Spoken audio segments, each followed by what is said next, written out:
Om Shanti. Today in the Murli, Baba is talking about spiritual service, and Baba is also talking about love for Baba, and there are many other things that Baba is talking about, and we'll take them up one by one. But first, let's take the topic of spiritual service. Now, so there are sometimes people ask that why did you choose to work like this, or what motivated us to choose the path that we chose. And I always tell everybody that at some point when I was listening to Gyan, I felt that this Gyan, this spiritual knowledge, needs to be known to everybody.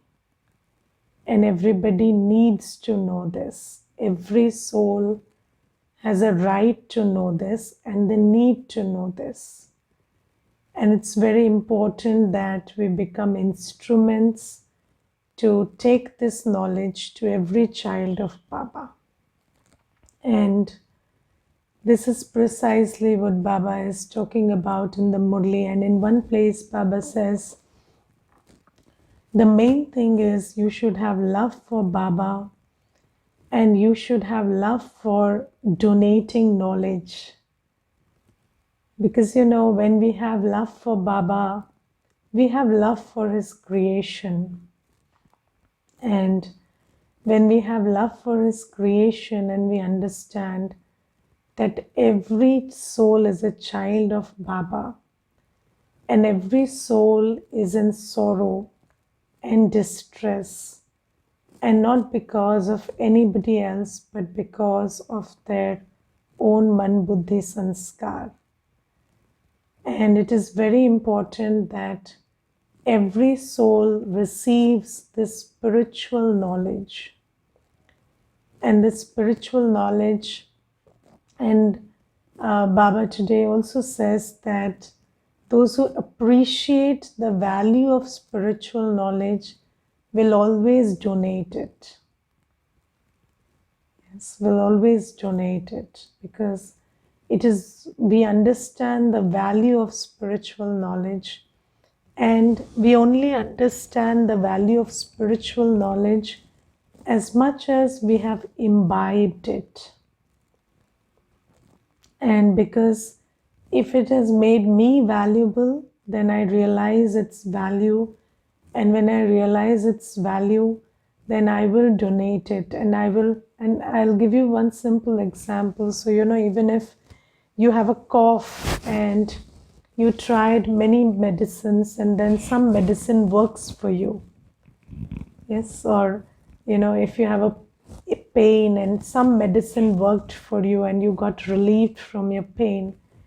You see, you find anybody's having that pain, you just go and suggest that medicine, whether they want to listen to it or not want to listen to it, and you're so interested in doing that they also start listening to you, come what may. And if they don't believe, so if you say, these pills, they look very small and ordinary, but they are magical, they really work well for your cough. And then even if they are not convinced, that love with which you give that will generate interest in them. So it's the same with spiritual knowledge.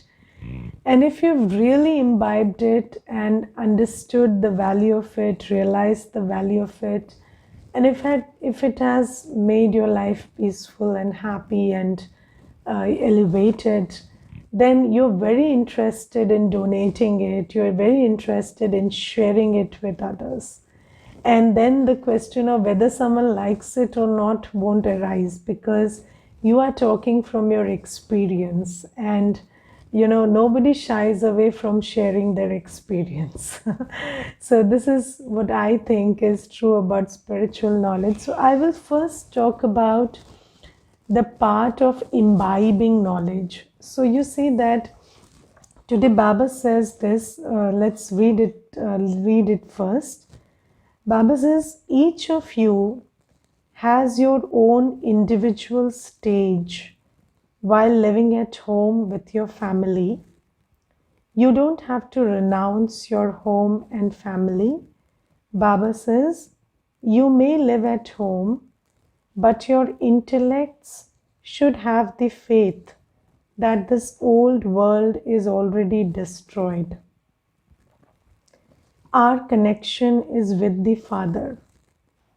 You also know that only those who took this knowledge in the previous cycle will do so again.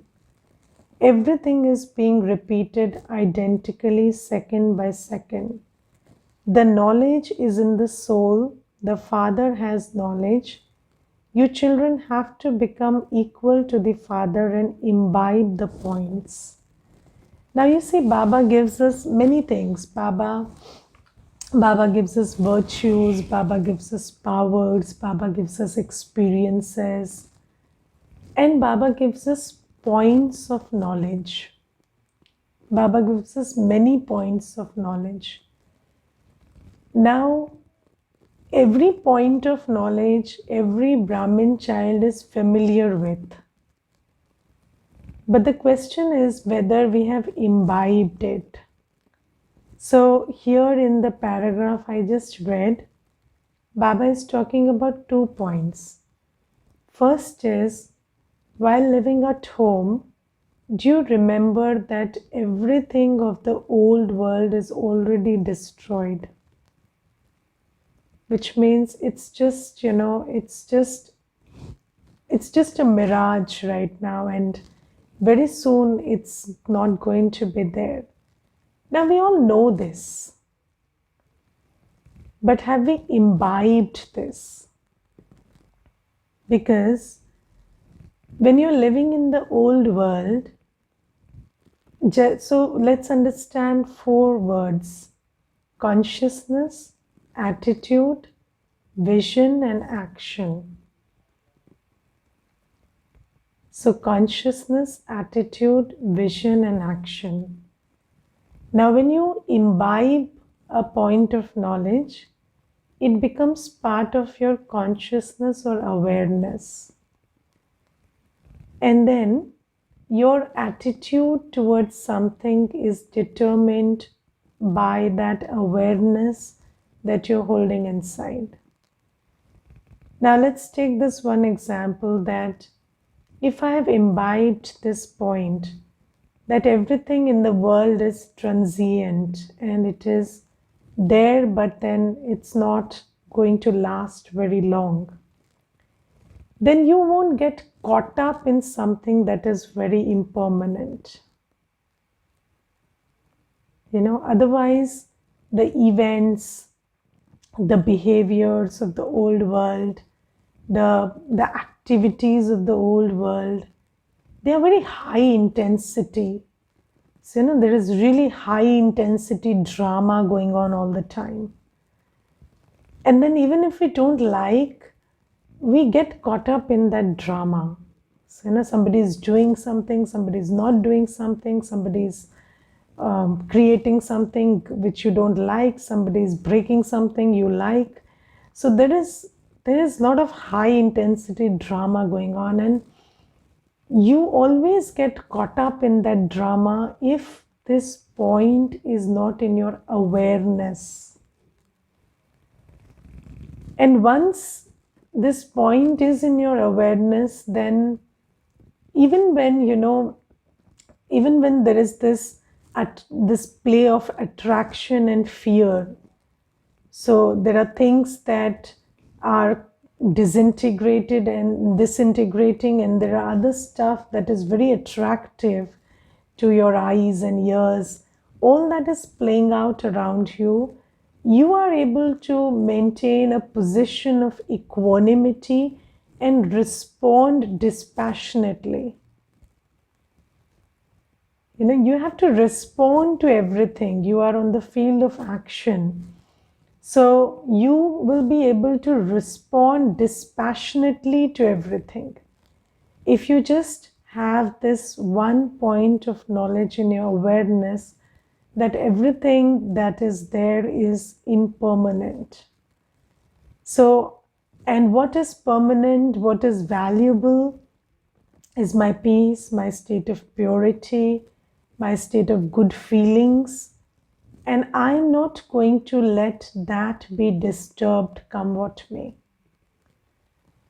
And it's a thing of deep realization.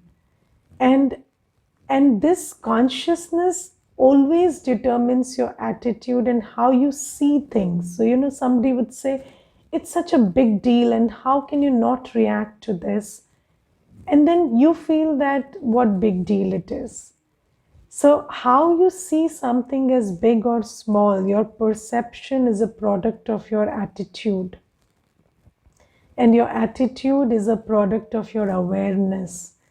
And every point of knowledge shifts our awareness, it shifts our consciousness about everything. So, we need to understand this whole process and imbibe it. And I will tell you one thing, there was this one sister, and she came and told me that, Didi, I and my husband, we have a business together, and I am a partner of 50% in that business. And, Didi, that my husband doesn't respect me, and he doesn't ask me or ask my opinion when big decisions of the business are taken. And I feel very, sidelined, and I feel like I'm not being respected enough or given my due. And then she started crying, and then she said, I have such a miserable life. And so I said, okay, so I don't get it. Why do you even own that 50% if it's not if it's not giving you this much of confidence in who you are? You see, I don't have a penny in my purse and I'm still more confident than you. So what good is that 50% of the business doing to you? So anyways, so you see, it's you don't have to beg for. And how does it matter if somebody respects you or doesn't respect you? Don't you know who you are? And that whole conversation, that once she only came to the center once. She has not undertaken the course, nothing. And she says this one thing when she imbibed that she is who she is, despite somebody respecting her or not respecting her or asking for her opinion or not asking her for opinion, she is who she is, and that has changed her life. And why? Because she imbibed it. So knowing a point and imbibing a point are two very different things. And I tell you, if you just imbibe this point that I'm a soul and I'm imperishable, then you would not be afraid of death. And I will tell you one thing, there was this brother, and he was 96 years of age. No, he was 92 years of age. And he came to the center and he told me that, when I was a kid and I was attending a funeral, and I was some 12 years of age, and I was attending this funeral, and in that funeral there was this Panditji, and he was saying that this person is not dead, he's just changed the costume and he's still here, and life is continuous, and this and that. So he said that as a child, my buddhi imbibed that thing. So I just happened to imbibe that. And then he said, I'm 92, and sister, I'm not afraid of death.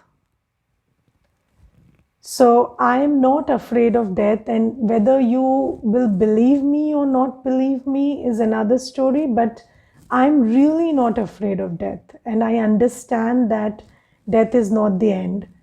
So I said, then what is it that troubles you? So then he said a very funny thing. He said, I'm just afraid of not dying early, of dying early. So I shouldn't die early. So I said, early means? So he said, my brother died at 96 when he was 96 years of age. I am 92. So I don't want to die earlier than my brother. So, so I have this one fear that I should cross 96 and then die, because so I said, okay, so there is some kind of this record being maintained in the family that who did well and who outdid the other one. So he said, you could take it like that. If you want to laugh at me, you can, but this is how it is. And I don't want to die earlier than my brother. So I said, if you ask me, it's already very late. So you are, so anytime you die, it will not be early. So then he said, no, sister, you just make sure that I die after 96. So you see, this is a strange problem, but you see that he imbibed that one thing, that death is not final. So he is okay with dying, but competition, he has not imbibed that thing, that there is no competition and every time is the right time. You are never early, never late. He has not imbibed that, so that bothers him. So it depends on what you have imbibed, and your whole attitude towards every event and how you experience every event depends on your attitude. So, there are people who think that when their children are married, their duties of the world are over. Yes, and then they keep that in their awareness, and then according to that, they are happy after the children are married and unhappy until then.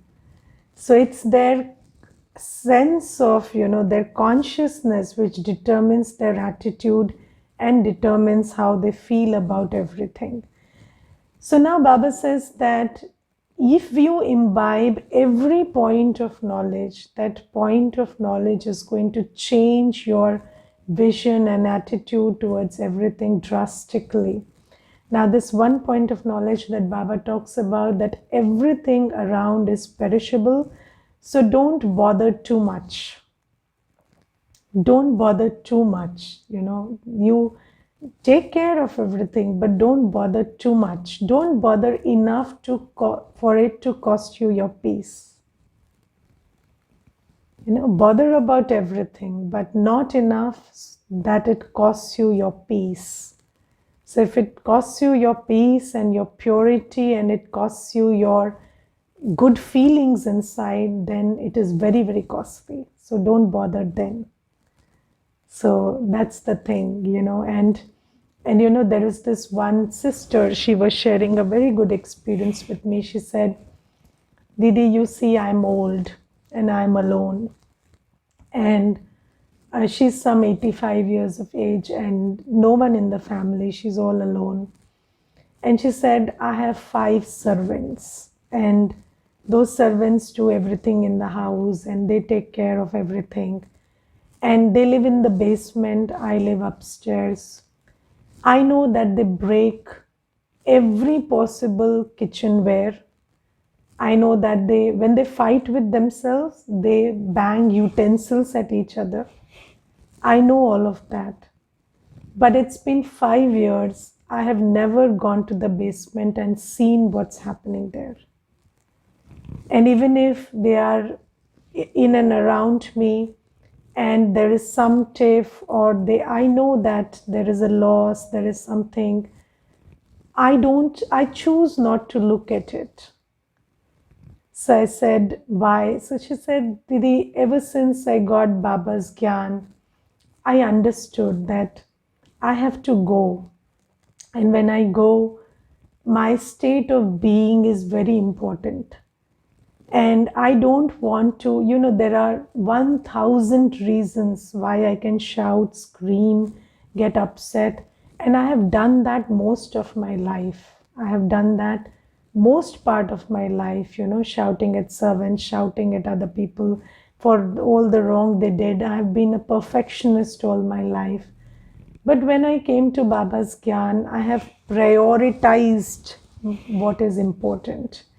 And I have made these choices. And I'm not suggesting this for someone who can, who has a family and those things can be taken care of. But in my case, I really cannot, be after them and look at every move they make or whatever they do. So I keep my language sweet, I keep my relationship with them cordial, and even if I know things, I choose to ignore them. And yes, none of them is life threatening, none of them is safety related. So it's good for me. So I have drawn the line where I will allow things to disturb me. If it is safety related, I think about it. If it is not safety related, I don't think about it. So you see, it's so important to imbibe this knowledge of the soul, that I, the soul, am made of 7 qualities, and I have to bother about everything until I can bother about everything without losing my purity or peace or state of love or power. And when it starts costing me that, I have to just let go of it. Because it's an impermanent world, why do we bother so much for things that are going to perish anyway? Yes, and this is it. Now, the second thing Baba says is, you also know that only those who took this knowledge in the previous cycle will do so again. Everything is being repeated identically, second by second. The knowledge is in the soul. So when we are doing seva, if somebody understands knowledge, it is because that soul has that knowledge in them. So, and if somebody doesn't understand knowledge, it's not about you. It's because that soul is not that one. Yes, so if you just imbibe this point, that when you are sharing Baba's knowledge with somebody, if they understand it, it's the only reason why they understand it is because they are that soul who understood it the last cycle.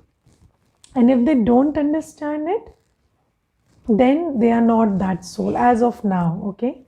So they didn't understand the knowledge at this point in the last cycle. That's it. There is no other reason. And if you imbibe this one point of knowledge, then you will not get caught up in taking the ownership that somebody understood it because of you and then feel high and mighty. And second thing, you will not get caught up when somebody doesn't understand, and you will not feel like you failed. So you will be very equanimous, both in, when somebody understands it and somebody doesn't understand it. And it's a very important point to imbibe when you are in seva. And so, when we are in seva, and I will tell you one thing, there is this sister, and she is one of the first ones who came to the center when the seva started here. So when she came, obviously I gave my very best because she was the first one, so I gave her more than she even needed. So I gave her a course for, I think, 3 months. Okay, and every day I just put out my heart and I told her all the points I could. I mugged up classes. I just, delivered it verbatim to her. I did all that I could. And then she came to Gyan and she became a very good Brahman. And 8 years later, one day I asked her, so when you came to Gyan, sister, what is it that made sense to you, or what is it that you understood which made you come to Gyan? And she gave me a reason which had nothing to do with the 3 months of classes I gave her. And I didn't tell her, but I was very disappointed. And the next day, I again made her sit and I told her, so I made so much effort on you for 3 months and none of it made sense to you. So she said, Didi, उस समय समझ में थोड़ी आता है, I loved the way you spoke and I was listening to you, but I didn't come to Gyan because I understood something from it. So, it was very unrelated to all of that. And that's my first, 8 years later, I understood that I imbibed this point, although we hear this a lot, that every soul has his own journey and they listen because they listened in the last cycle, and they don't listen because they didn't listen in the last cycle. And that's the only reason. But we listened to this point many times, but that's the day I imbibed it. And from that day onwards, whenever I took a course, I gave a class, I knew that I'm just playing my part, doing the seva that Baba has given me, and Baba loves me for that. But it has got nothing to do with whether that soul gets it or doesn't get it. So that's a point that when you imbibe, seva became very, very easy. Earlier also I did seva, but it was a very burdensome thing because, when you take ownership of everything, it is very burdensome. And I really stressed about it that, this person is going to come and I have to give my best and this and that. But from that day, seva became very light. So I did it in love of Baba, and Baba and Rama did their job and I did mine, and everything went well. So Baba says we need to imbibe every point. And when you imbibe every point, you understand that every point of knowledge moves you further in your stage of becoming a point. So, when you imbibe all the points that Baba gives you, the final thing is you become a point, which is you become so equanimous in your stage that you are able to put a full stop second by second. You don't carry 1 second to the other. And Baba says, when you become a point, you experience limitless peace, joy, a state of constant love, pure feelings inside of you, and the ability to discern and decide accurately in every second. And when you feel that, you will have your heart's deep desire to give this to others, because it has given you so much of happiness. And then you will not do seva because you're asked to. You will do seva because you love Baba and you understand the healing properties of Baba's love, and how in his state of love Baba has given you the knowledge that has changed your life, and you extend that same love to every child of Baba, and you share the knowledge that Baba has given you, and you share it like Baba shares it, with a lot of love and with a lot of compassion. And when you do that, then Baba says there will not be, too much need for, even this lot of effort that everybody has to make, because not everybody does his job. So, some people have to do a lot more, but then if we all did our job, then Vishwa Seva would be very, very easy. Okay, so this is something that Baba says today.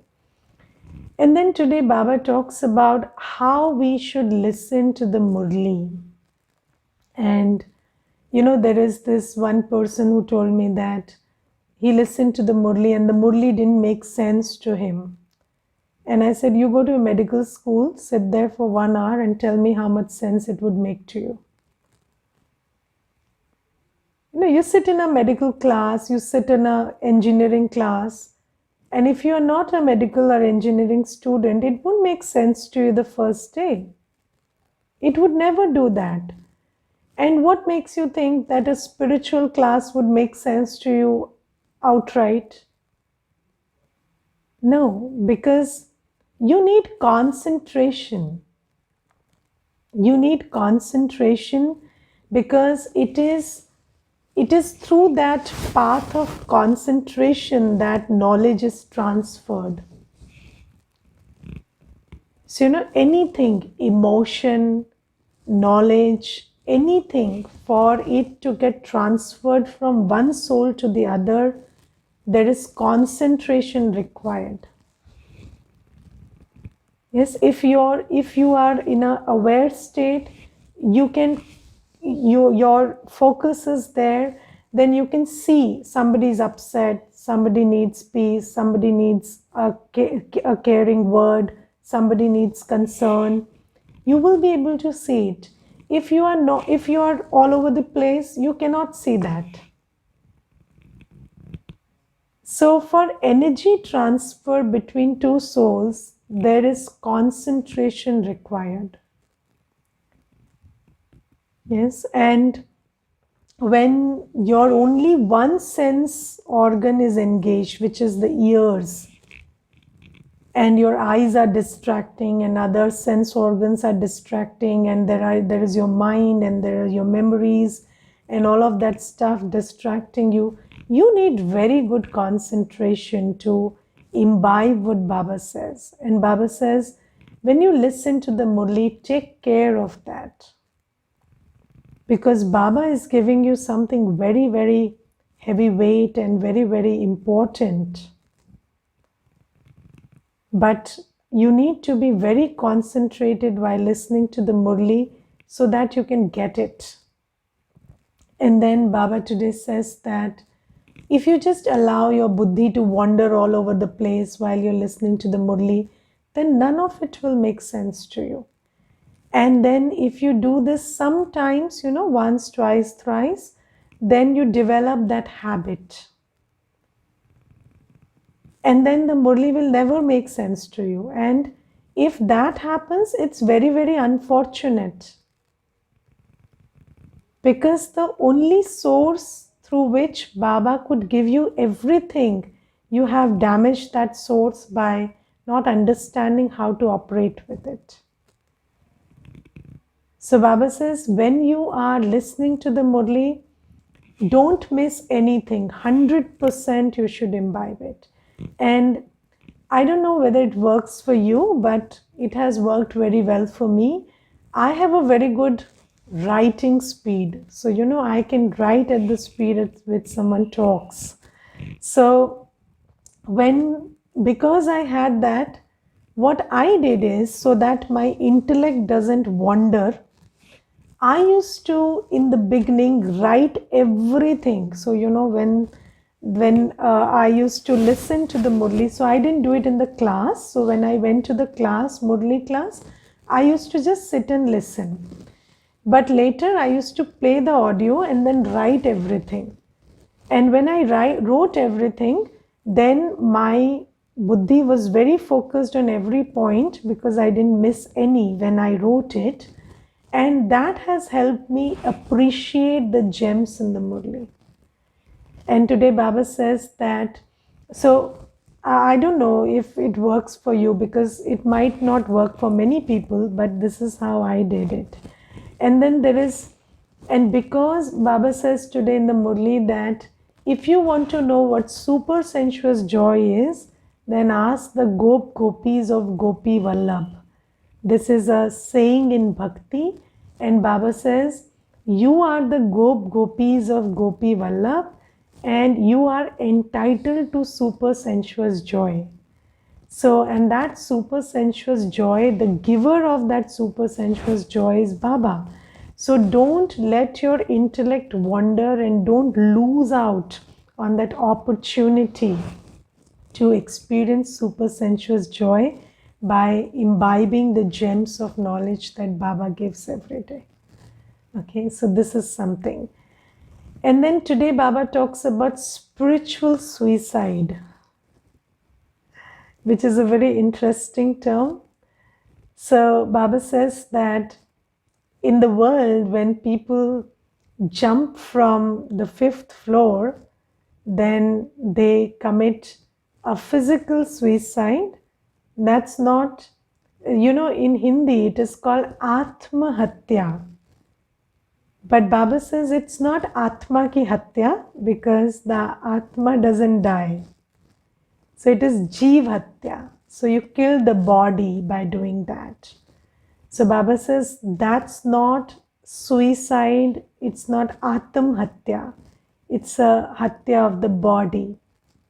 But Baba says when you engage in lust, that's the suicide of the soul. Because purity is the foundation of spiritual power. And when you lose your purity, it's like you gave up your spiritual power totally. So it's like the soul suicide. This lust is like soul suicide. So this is something that Baba tells today. And then Baba talks about how your inner strength will help you cross over adverse situations. So this is all for today's Murli. And now we will offer bhog to Baba. So there are Baba's sweet children, some who have passed the exam nicely and they have offered bhog for that. There are some who have their birthdays and there are some who have anniversaries. And then there is one sister who bought a new house and there are some who have also offered bhog for changing sanskars. So, there is some or the other sanskar they want to change and they've offered bhog for that. So I'll take all the special remembrances to Baba and we'll all go to the subtle world and offer bhog very lovingly to Baba. So just have patience for 2 minutes and I'll connect you to the bhog room. Om Shanti.